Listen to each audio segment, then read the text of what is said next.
자, 오늘은 넘치는 은혜를 보라라는 제목으로 우리 함께 하나님 말씀 나누려고 합니다. 여러분, 그 십자가를 생각하면 혹시 여러분의 마음이 어떤 마음이 제일 먼저 드시나요? 제 뒤에도 큰 거대한 십자가가 하나 있는데 이 십자가를 보실 때마다 여러분의 혹시 마음에 어떤 감정이 생기는 부분이 있습니까? 보통 그 십자가는 우리가 잘 알고 있을 거예요. 십자가는 로마 시대에 그 사형을 받은 죄수들 중에서도 가장 안 좋은 죄, 나쁜 죄를 지었던 그 죄수를 처형하는 그 어떤 형틀, 어떤 그 형구에 해당합니다. 그런데 기독교가 이 십자가를 상징물로 삼았다라고 하는 것은 이게 좀 어떻게 생각해 보면 일반적으로는 상식적으로 이해가 되지 않는 부분이 있는 거예요. 그 당시 로마 사람들이나 유대인들에게 있어서 십자가는 그렇게 기분 좋은 어떤 상징은 아닙니다. 보통 어떤 종교나 아니면 어떤 단체나 또 어떤 무리가 있었을 때 거기를 무엇을 상징하는 것들은 그것을 대표할 만한 정말 기분 좋은 어떤 것이 되어야 될 터인데, 그런데 십자가는 당시에 이 유대인들에게나 로마인들에게 있어서는 이 십자가의 상징은 그렇게 썩 기분 좋은 상징은 아니었어요. 죄수를 무참히 사형하는 그 형틀이었기 때문에 더군다나 그런 것이었고, 십자가에 죽는다라고 하는 것 자체가 생각하기에도 끔찍한 일이었습니다. 그래서 로마 사람들은 모여서 스스로 이렇게 서로 이런저런 얘기를 할 때에도 십자가에 대한 얘기는 상당히 꺼려하는 부분이 있었대요. 그러니까 입에 담기에도 되게 거북스럽고 무시무시한 형벌이 이 십자가 틀에 있었다라고 하는 겁니다. 십자가형은 그 매어 달리는 범죄자의 입장에서도 굉장히 수치스럽고 고통스러운 과정이에요. 이 십자가의 형틀에 매어 달렸다라고 하는 것은 그냥 그 자체가 수치스러움인 것이 그 위에 달리는 사람은 발거벗겨지는, 그래서 아무것도 입지 않은 상태에서 십자가의 형틀을 쥐고 또 거기에 못이 박히고 또 거기에 매달려 있어야 되는 상황이었어요. 십자가에 죽는 사람은 그냥 단순히 어떤 한순간의 일시적인 고통으로 끝나는 것이 아니라 적어도 몇 시간, 많게는 하루 이틀이 지나도록 거기서 피를 흘리며 물이 쏟아지면서 거의 말라 죽는 것 같은 극심한 고통을 느껴야 되는 형벌 중에 하나였습니다. 그러다 보니까 매어 달리는 사람에게도 수치스럽지만 바라보고 있는 사람들에게도 이것은 꽤나 고통스럽고 꽤나 힘든 과정이었죠. 그래서 어떤 이 로마 시대 때 이 십자가형에 대한 자료들을 찾아보니까 그 십자가를 지기 전에 항상 하는 행동 중에 하나가 로마 군인들이 그를 고문을 하는 일을 해요.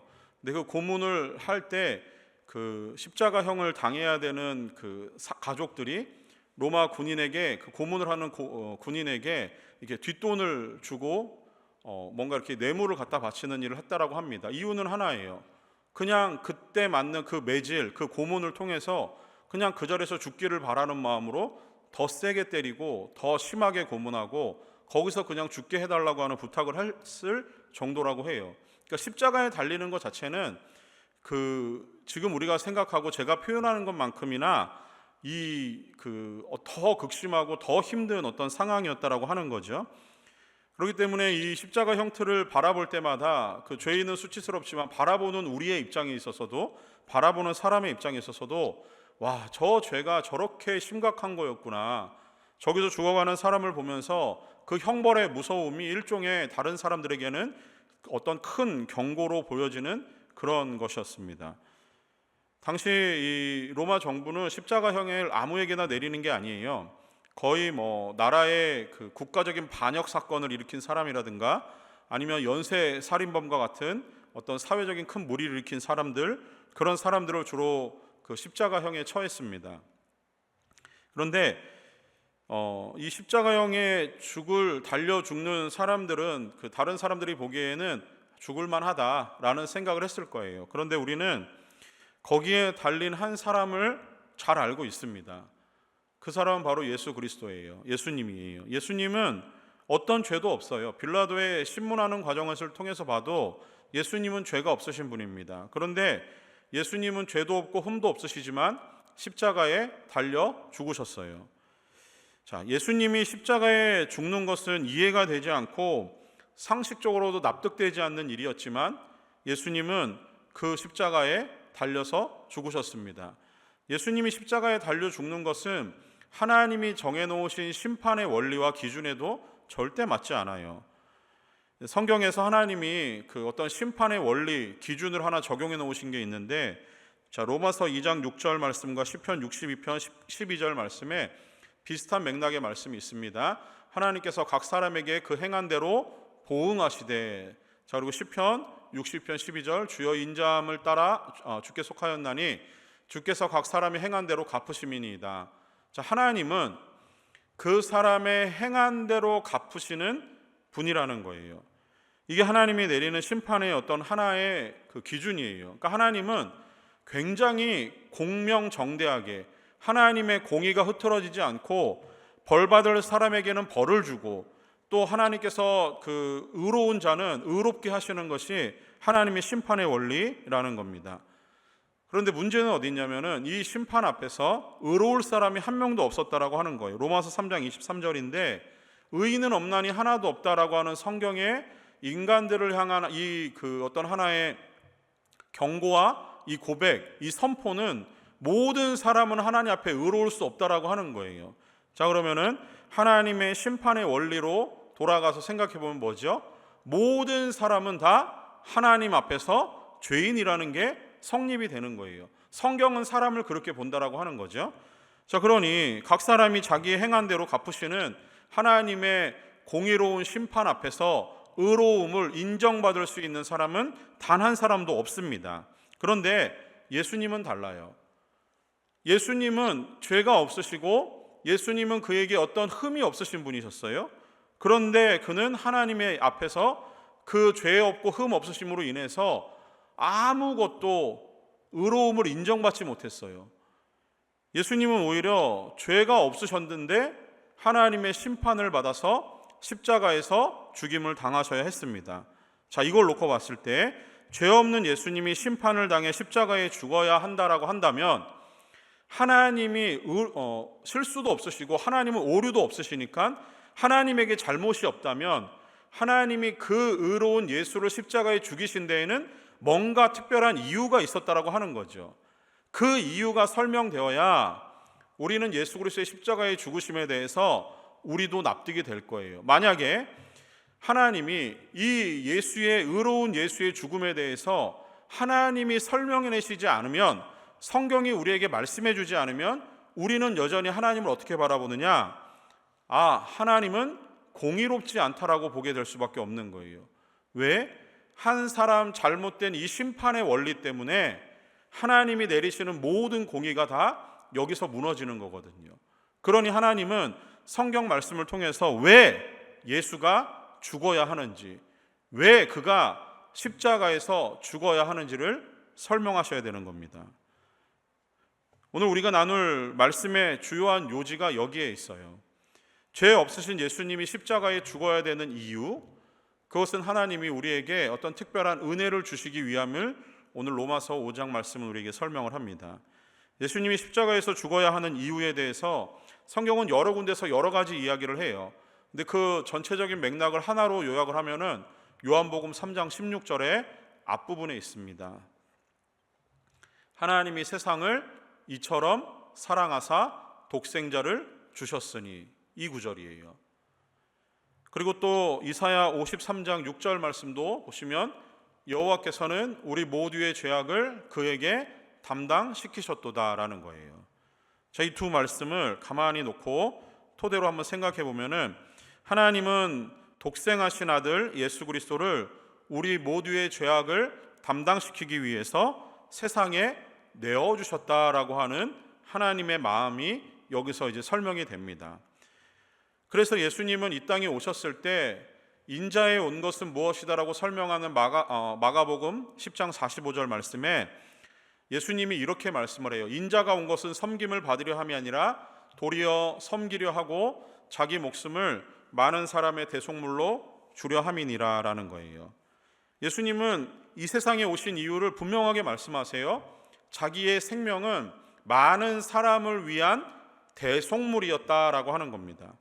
그러니까 예수님은 많은 사람을 위해서 내어주시는 제물과 같은 그런 곳으로 세상에 오셨다라고 하는 거예요. 자, 여기서 얘기하는 대속물이라고 하는 것은 헬라어로는 리트론이라고 하는 단어를 쓰는데, 이 단어가 담고 있는 의미가 무엇이냐면은 자유롭게 하다라고 하는 의미가 있어요.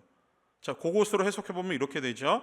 예수님이 세상에 오신 것은 누군가를 자유롭게 하기 위한 자기 스스로의 드려지는 제물이 되었다라고 하는 거예요. 히브리어에서는 코페르라고 하는 단어를 쓰는데, 이것은 덮다, 가리다라고 하는 의미가 있습니다. 그래서 대속물이라고 하는 것은 덮어주는 거고 가려준다라고 하는 의미가 있어요.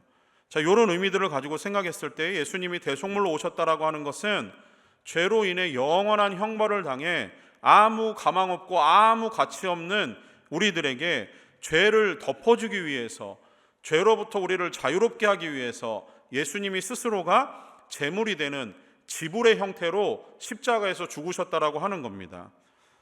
특별히 대속물이라고 하는 것은 당시 로마 시대에는 어떤 죄인이나 아니면 노예를 해방시키는 그 의미에 있어서 대속하는 속전, 속량을 드리게 되는 거예요. 그것을 돈으로 드리든 다른 것으로 드리든 그것을 드림으로 인해서 죄인이 자유함을 누리고 또 노예가 자유함을 누리는, 풀어지는 그 의미가 이 대속의 의미 속에 담겨 있는 것이었어요.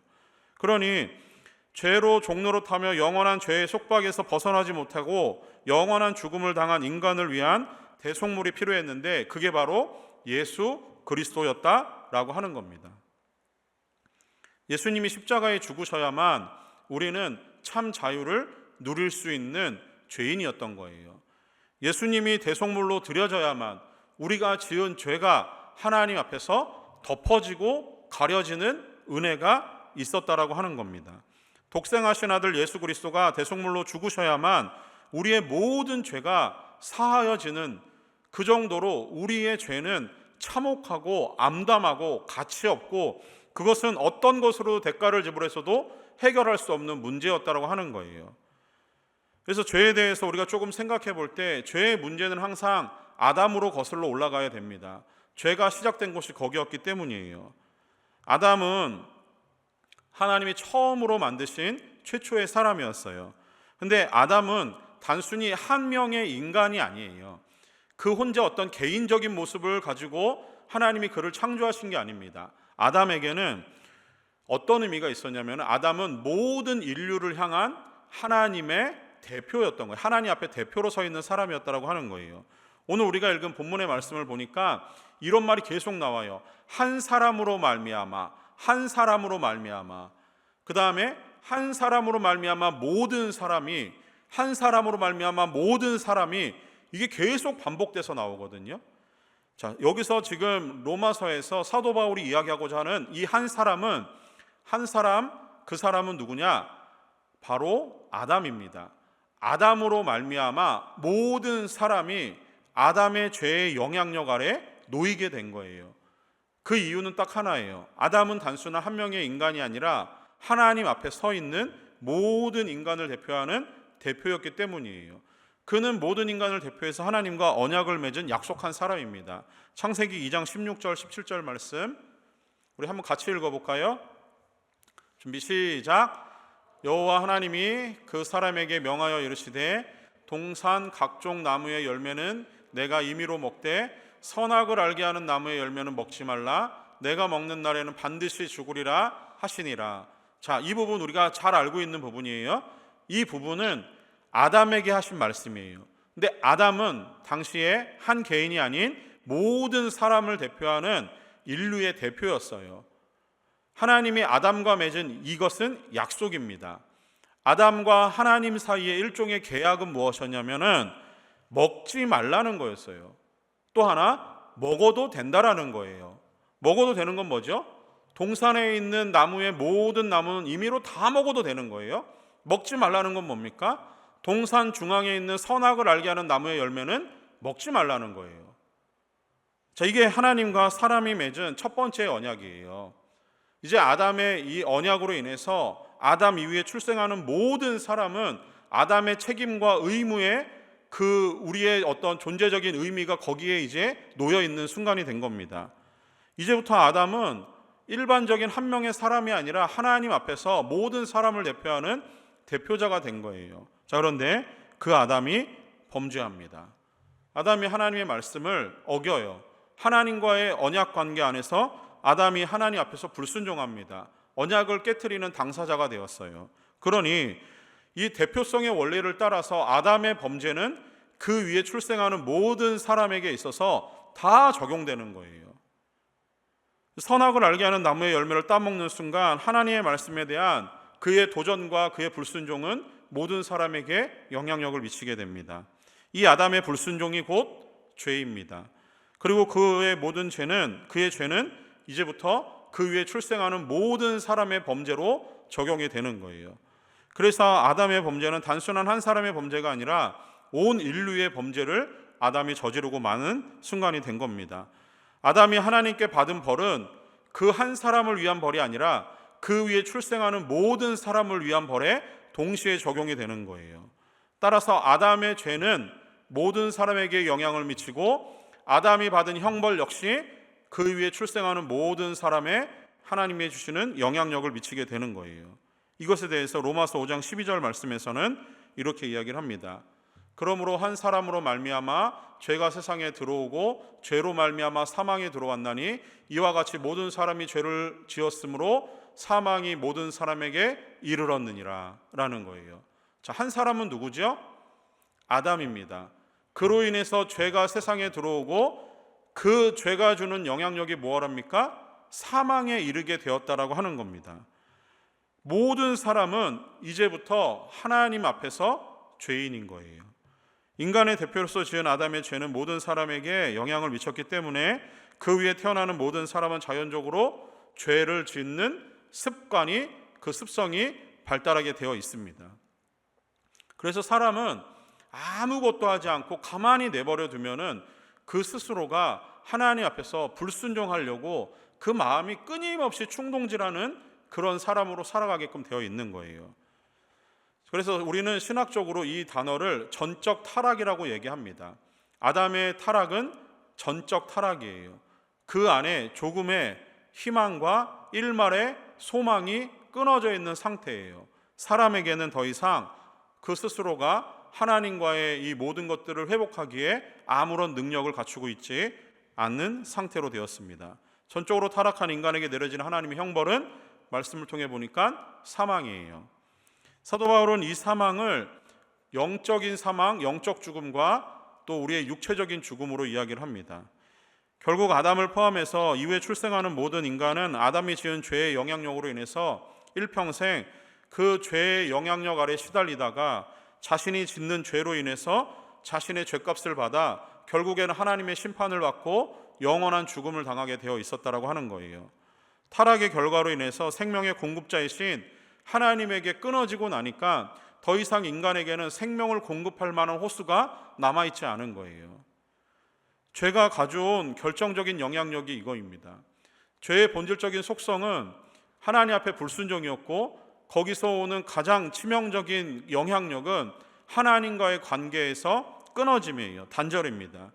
하나님 앞에 대한 불순종으로 인해서 하나님과의 관계에서 끊어졌으니 우리에게 생명을 공급하시는 하나님으로부터 멀어지게 되고 분리되어서 더 이상 인간은 죄로 인해서 생명의 근원 되시는 하나님께 접근할 수 있는 방법이 없어요. 그러니 인간은 스스로 놔둬도 그가 지은 죄로 인해서 죽고 그로 인해서 영원한 죽음을 당하게 되는 상태에 이르렀다고 하는 겁니다.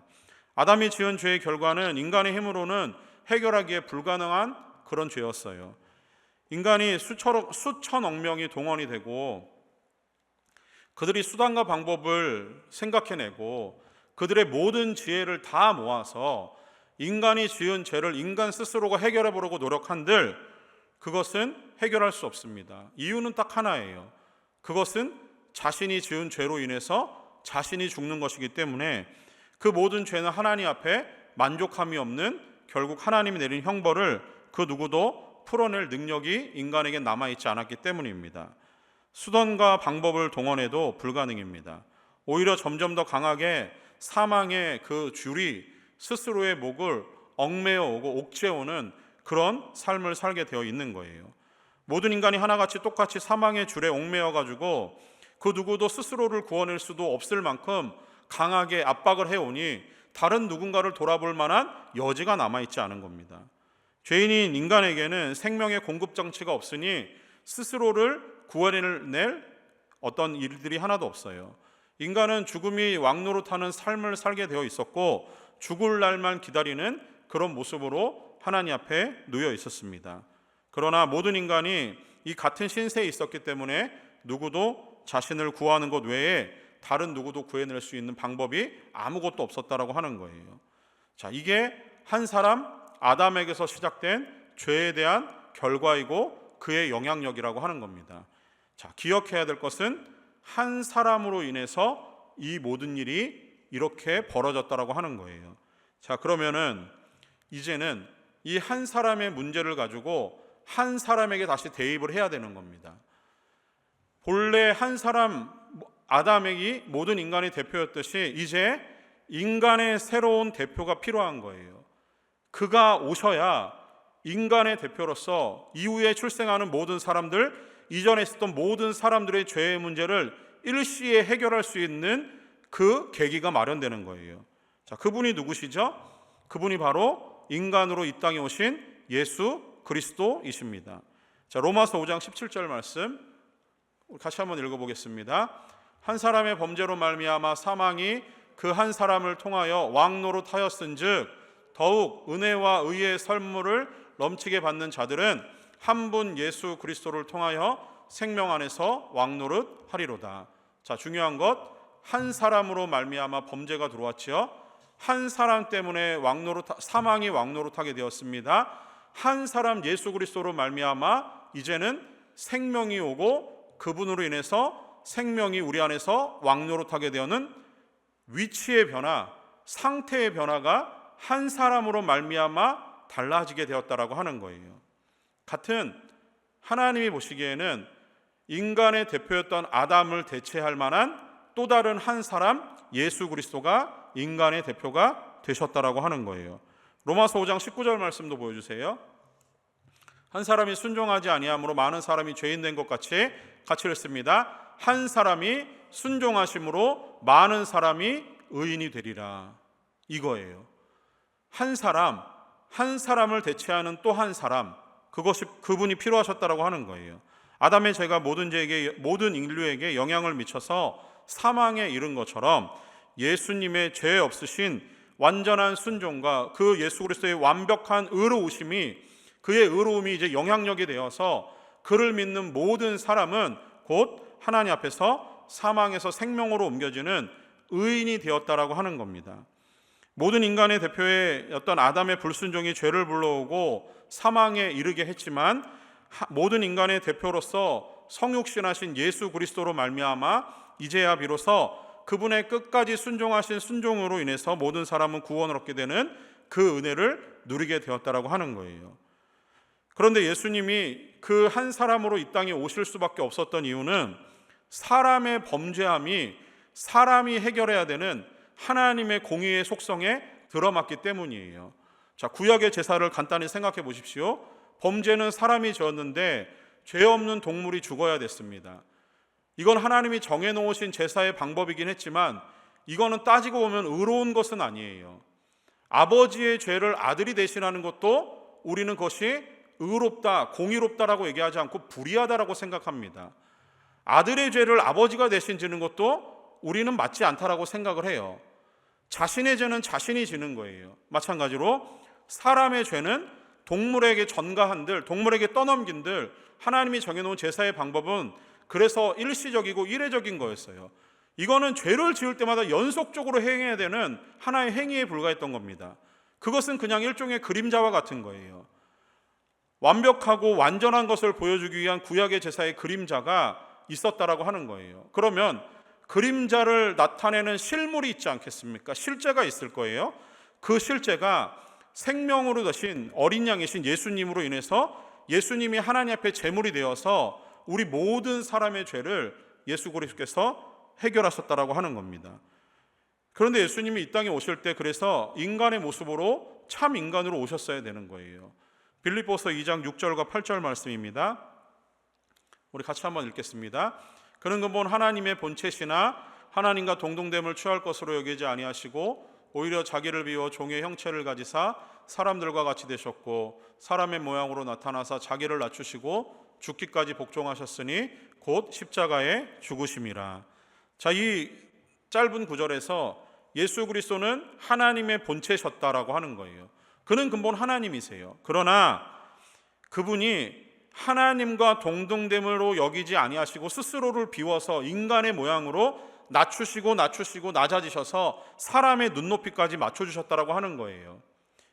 죄 없으신 그분이 하나님으로서 생존하고 계셨던 그분이 엄청난 죄의 진노를 담당하시기 위해서 스스로가 인간이 되셔서 이 땅에 오시고 십자가에 죽으셨습니다. 인간이 죄를 지어 인간이 받아야 할 죄의 값을 친히 인간이 되셔서 죄 없는 그분이 오신 거예요. 그분이 오셔서 하나님의 공의로운 심판에 인간을 대표해서 죽으심으로 인해 인간의 모든 죄는 하나님 앞에서 공의로운 형벌을 받으신 예수 그리스도로 말미암아 이제 해결이 되는 겁니다. 예수님이 하나님이시기에 그가 십자가에 당하셨던 고통에 대해서 이사야 선지자는 이사야 53장 5절 말씀에서 이렇게 예언하듯 말씀합니다. 그가 찔림은 우리의 허물 때문이요 그가 상함은 우리의 죄악 때문이라. 그가 징계를 받음으로 우리는 평화를 누리고 그가 채찍에 맞음으로 우리는 나음을 받았도다. 그리스도의 고난, 그리스도의 죽음, 그것이 모두 우리를 위한 것이었음을 이사야 선지자는 이렇게 말씀을 합니다. 예수님이 십자가를 지시면서 당하셨던 모든 고통, 치욕스러운 부끄러움은 모두 나의 죄 때문에 예수님이 대신 당하신 거였어요. 십자가상에서 하나님의 이름을 불러도 그가 엘리엘이 라마 사박다니 하나님을 불러도 하나님은 그를 모른 척 하셨습니다. 이유는 하나예요. 예수님의 피 맺힌 그 절규를 통해서 예수님은 무엇을 느끼셨냐면 하나님과의 단절, 하나님과의 분리를 느끼셨어요. 왜냐하면 죄로부터 우리가 하나님과 분리되었기 때문입니다. 그것이 얼마나 고통스러운 일인지, 그것이 얼마나 참기 힘든 고통인지 하나님은 예수님에게 그것을 깨닫게 하시기 위해서 아버지를 부르는 아들에게 그 모든 것들을 외면하신 거였습니다. 예수님은 그 깊은 절망과 하나님과의 단절을 통해서 죄를 지은 인간이 겪게 되는 하나님으로부터 오는 멀어짐, 철저한 외면, 죄가 주는 끝없는 고통과 소외와 아픔을 예수님은 다 당하셨습니다. 그리고 아무 소망도 없이 죽음을 향해 우리를 위해 예수님이 십자가에서 죽으셨습니다. 예수님의 십자가에서 죽기까지 순종하심이 바로 영원한 죽음을 향해 치닫는 우리 모두를 구원할 유일한 하나님의 계획이고 방법이셨습니다. 동시에 우리에게는 예수님의 순종으로 이루신 그 구원의 의로움을 이제는 그것을 우리가 내려받아서 이제는 우리는 더 이상 죄인이 아니고 하나님 앞에 구원의 길로 갈 수 있는 길이 열리게 되었습니다.